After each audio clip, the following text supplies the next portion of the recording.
E aí toda a gente, que nem as pessoas falam aqui em Portugal, estão todos bem?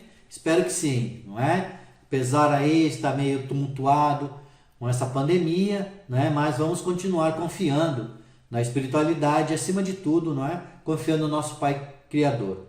Sabemos muito bem que nenhuma folha cai sem que seja pela vontade do Pai. E que o nosso planeta encontra-se, não é? No momento de transição. E há a necessidade de mudanças. Estamos continuando o nosso curso, né? O nosso estudo, para ser mais exato. Mediunidade, o que você precisa saber.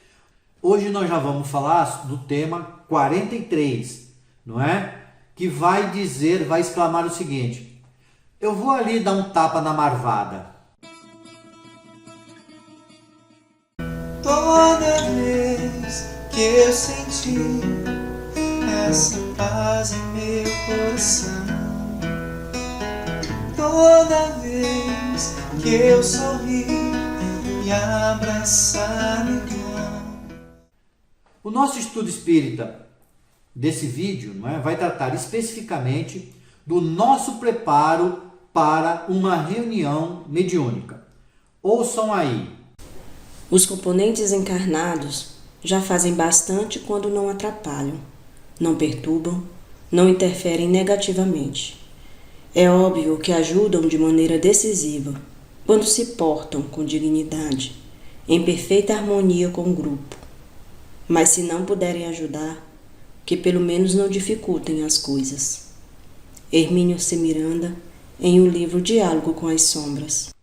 Bom, meus amigos, como nós falamos no vídeo do tema anterior, não é? O intercâmbio mediúnico é uma tarefa de muita responsabilidade para os encarnados, que trabalham com mediunidade nos seus 3 elementos aí, né? São os médiuns, os dialogadores e os sustentadores, não é? Essas pessoas, para desempenharem de uma maneira melhor, não é, e mais consciente o seu trabalho, devem possuir conhecimentos evangélicos, conhecer o Evangelho de Jesus, não é? E doutrinários, espíritas, conhecendo aí a codificação, aprofundar nesses conhecimentos, a fim de que possa, da melhor maneira, desempenhar as suas atividades. Nós também, que trabalhamos com mediunidade, temos que buscar o tempo todo a nossa reforma moral, fazendo o nosso autoconhecimento, não é?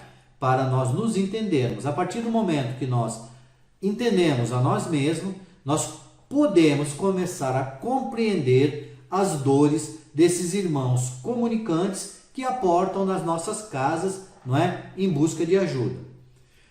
Assim, para uma reunião mediúnica, o preparo dos médiuns, e quando eu falo um médium, eu falo os 3, tá bom? Para essa reunião, esse preparo deve começar bem antes do dia marcado para a reunião, não é?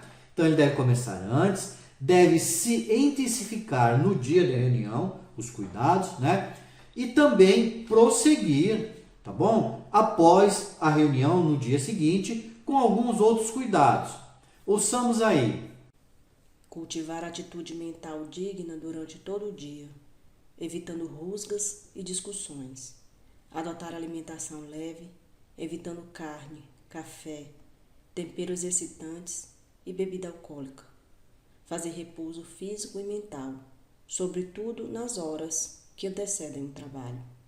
Deitando-se, desde que possível, durante pelo menos 15 minutos, fazendo leitura edificante, ouvindo música suave e cultivando a prece e a meditação.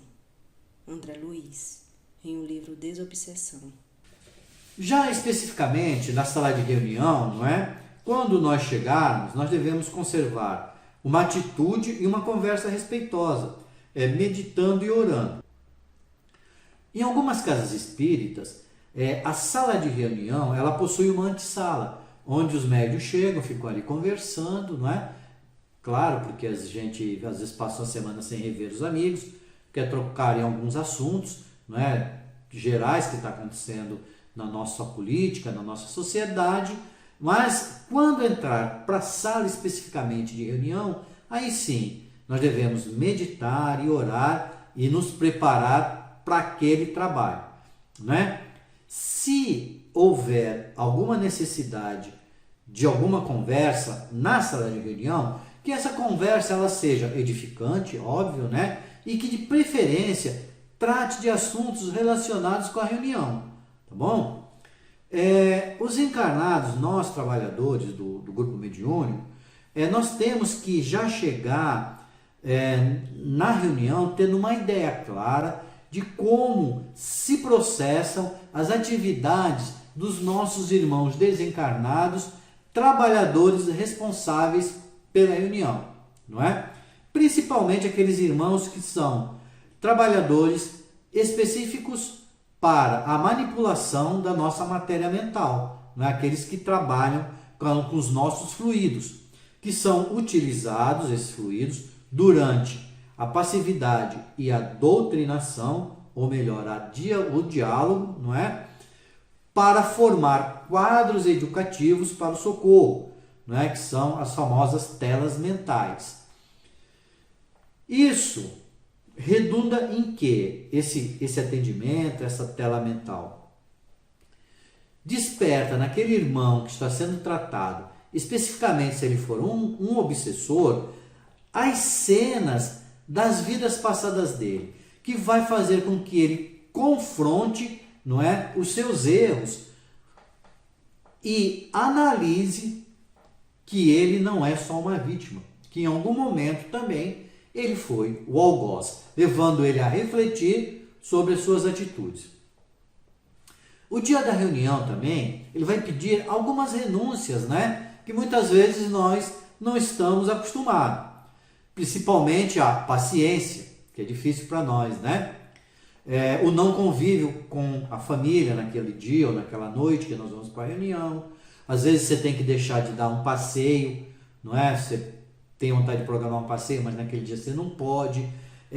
Visitar algumas pessoas, ou mesmo receber visitas, ou você teve um dia atribulado, chegou em casa, quer descansar, não vai poder descansar e, acima de tudo, pode perder a novela e o seu futebol, não é? Por quê? Porque esse dia é um dia de recolhimento íntimo, tá bom? E de preparo, que nós devemos nos preparar para uma pequena colaboração de 1 hora, 1h30 no máximo, ali numa reunião mediúnica, não é mesmo?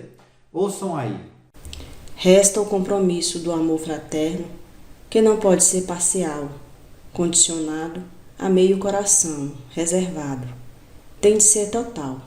Sem isso, impraticável seria doar o amor de que necessitam os irmãos desencarnados que nos procurarem, movidos pela esperança secreta de que os conquistemos para as alegrias do amor fraterno. É nessa oportunidade que colocaremos em prática aquele sábio ensino de Jesus, que nos recomenda amar os nossos inimigos. Hermínio C. Miranda, em o livro Diálogo com as Sombras. Então, por tudo que nós vimos, né, por esse preparo que nos é solicitado e que é necessário para que nós possamos nos doar em amor e sermos um instrumento, não bom para a espiritualidade no trabalho ali da mediunidade, né? Eu sinto informar a você que no dia da reunião você não vai poder dar um tapa na marvada, certo? Porque o que dá estabilidade moral ao grupo é o equilíbrio moral dos seus membros. E se você der um tapa na marvada e for para a reunião, certamente os seus fluidos, não é, que você vai doar, vão estar impregnados com álcool e não poderão ser utilizados para alguns tratamentos ou mesmo para fazer a tela mental que nós falamos anteriormente. Né? Era isso, esse tema, né? Esse vídeo. Agradeço a todos pela compreensão mais uma vez, né? Continuemos orando aí para que essa transição planetária aconteça dentro sempre do planejado e que estejamos com o nosso espírito preparado para essas mudanças. Não é? Fiquem todos com Deus e continuemos sempre lembrando, mediunidade, uma relação de amor e de fraternidade.